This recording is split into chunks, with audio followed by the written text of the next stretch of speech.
গরম, গরম কলিজা ভুনা আর গরম, গরম ভাত খেতে কিন্তু জাস্ট অসাধারণ। খুব লোভনীয় লাগছে না দেখে? আমার তো দেখে আবারও খেতে ইচ্ছা করতেছে। তো কলিজা ভুনা রান্না করেছিলাম সেদিন।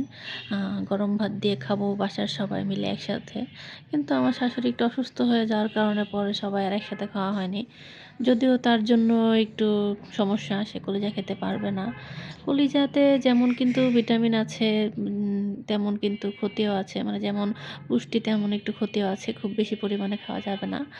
তো ১ম এই আমি হচ্ছে পেঁয়াজগুলোকে একটু ভাজা, ভাজা করে নিচ্ছিলাম। পেঁয়াজ ভাজা, ভাজা করে আদা, রসুন, কলিজা এগুলোকে সুন্দর করে ভাজাভাজি করে নিচ্ছিলাম। ১ম এ আমি হচ্ছে কলিজাটাকে হচ্ছে গরম পানি দিয়ে সিদ্ধ করে নিয়েছিলাম। এতে করে কলিজার যে জীবাণুগুলো থাকে বা রক্তগুলো থাকে সেগুলো বের হয়ে যায়।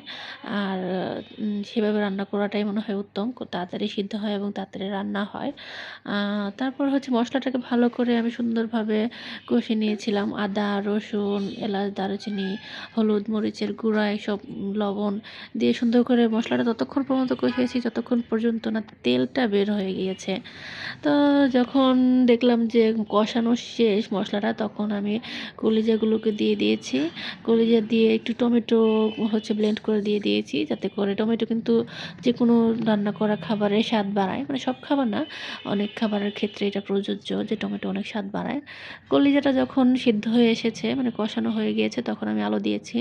আলু দিলে হচ্ছে শুধু কলিজার যে ফ্লেভারটা সেটা থাকে না, একটু অন্যরকম ভালো লাগে।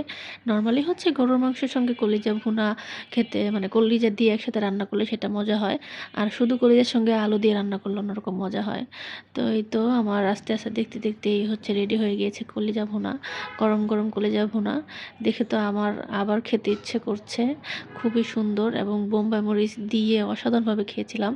এখন আমার দেখে জিভে জল চলে আসছে।